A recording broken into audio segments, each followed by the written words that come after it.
स्वागत and welcome. आशा करता हूँ आप सभी मस्त होंगे, स्वस्थ होंगे और आपकी तैयारी भी बहुत बढ़िया चल रही होगी। इसी तैयारी को हम आगे बढ़ाते हुए आज के इस वीडियो लेक्चर में हम कवर करेंगे करंट अफेयर्स के वेरी इंपॉर्टेंट एमसीक्यू जो लगभग सभी प्रतियोगी परीक्षाओं के लिए महत्वपूर्ण होंगे। तो शुरुआत करते हैं वीडियो की बिना देरी किए। चलिए, नई दिल्ली में आकांक्षी ब्लॉकों के लिए संकल्प सप्ताह कार्यक्रम की शुरुआत कौन करेगा? दोस्तों, इस कार्यक्रम की शुरुआत जो है हमारे भारत के यशस्वी प्रधानमंत्री श्री नरेंद्र मोदी जी करने जा रहे हैं। ऑप्शन नंबर ए करेक्ट हो जाएगा, याद रखिएगा। अगर हम इसके बारे में देखें तो प्रधानमंत्री नरेंद्र मोदी 30 सितंबर को यानी आज नई दिल्ली में देश के आकांक्षी ब्लॉकों के लिए संकल्प सप्ताह नामक कार्यक्रम का शुभारंभ करेंगे। ठीक है, इस कार्यक्रम का उद्घाटन भारत मंडपम भवन यानी जहां G20 की बैठक की गई थी उसी भवन में इसका आयोजन किया जाएगा, जहां देश भर से आए लगभग 3000 पंचायत और ब्लॉक स्तर के जनप्रतिनिधि शामिल होंगे। ठीक है, संकल्प सप्ताह आकांक्षी ब्लॉक कार्यक्रम यानी ABP के प्रभावी कार्यान्वयन में जुड़ा है, याद रखिएगा।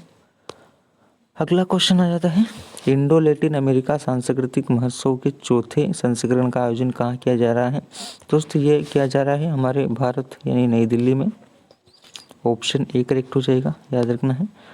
दोस्तों, यहाँ पर भारतीय सांस्कृतिक संबंध परिषद यानी ICCR द्वारा आयोजित इंडो लैटिन अमेरिकी सांस्कृतिक महोत्सव के चौथे संस्करण का आयोजन नई दिल्ली में किया जाएगा। ठीक है, इस 2 दिवसीय महोत्सव में 3 देशों यानी कोलंबिया, इक्वाडोर और चिली के कुल 34 कलाकार शामिल होंगे।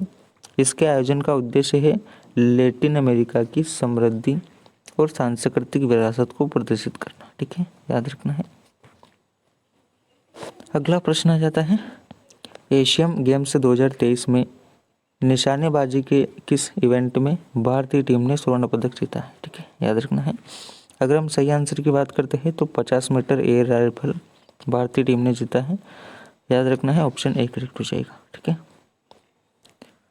दोस्तों, यहाँ पर हम जब भी इसके बारे में देखते हैं तो जो स्वप्निल कुसाले एवं ऐश्वरी तोमर एवं अखिल शोराण की जो पुरुष टीम है उन्होंने भारत को 50 metre air rifle 3P event में गोल्ड मेडल दिलाया। वहीं हमारी जो महिला टीम है उसमें ईशा, दिव्या और पलक की महिला टीम ने 10 मीटर एयर पिस्टल इवेंट में सिल्वर मेडल जीता है। एशियन गेम्स 2023 भारत अब तक का 7 गोल्ड मेडल जीत चुका है। इसके साथ ही भारत मेडल टैली में चौथे नंबर पर आ गया है। ठीक है, याद रखना है। चलिए आगे बढ़ते हैं। अगला क्वेश्चन आ जाता है, एशियाई खेलों में महिला एकल टेबल टेनिस प्रतियोगिता के क्वार्टर फाइनल में पहुंचने वाली पहली भारतीय कौन बनी है? दोस्तों, अगर हम सही आंसर की बात करते हैं तो मनिका बत्रा जो है ये बनी है। ऑप्शन डी सही हो जाएगा। बात करते हैं इनके बारे में तो भारत की टेबल टेनिस स्टार खिलाड़ी मनिका बत्रा एशियाई खेलों में महिला एकल टेबल टेनिस प्रतियोगिता के क्वार्टर फाइनल में पहुंच गई है। ठीक है, याद रखना है। चीन में आयोजित हो रहे 19वें एशियाई खेलों में मनिका बत्रा ने क्वार्टर फाइनल मैच में थाईलैंड की खिलाड़ी को मात दी है, याद रखना है। अब सेमीफाइनल में जगह बनाने और पदक पक्का करने के लिए वह चीन की वांग यीडी के खिलाफ खेलेंगी। ठीक है, चलिए अगला प्रश्न आ जाता है, भारतीय रिजर्व बैंक ने इंटरनेशनल फाइनेंस कॉरपोरेशन को किस बैंक में हिस्सेदारी हासिल करने की मंजूरी दी है? दोस्तों, हाल ही में आरबीआई द्वारा हाल ही में एक बैंक को, फेडरल बैंक को, याद रखना है। ऑप्शन सी करेक्ट हो जाएगा। दोस्तों, अगर हम देखें तो भारतीय रिजर्व बैंक यानी आरबीआई ने इंटरनेशनल फाइनेंस कॉरपोरेशन यानी IFC को फेडरल बैंक में 9.7% हिस्सेदारी हासिल करने की मंजूरी दी है।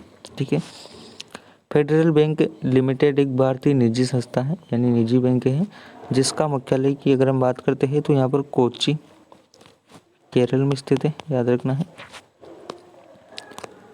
हमारा अगला क्वेश्चन देखते हैं, विश्व हृदय दिवस प्रतिवर्ष कब मनाया जाता है? दोस्तों, ये 29 सितंबर को मनाया जाता है, याद रखना है। ऑप्शन सी करेक्ट हो जाएगा। अगर हम देखें तो विश्व हृदय दिवस प्रतिवर्ष 29 सितंबर को हृदय रोग के बारे में जागरूकता बढ़ाने के लिए मनाया जाता है।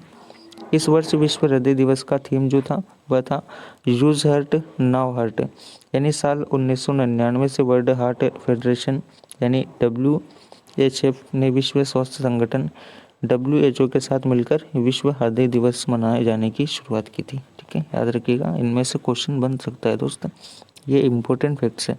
ठीक है, बिहार राज्य का दूसरा टाइगर रिजर्व किस जिले में स्थापित किया जाएगा?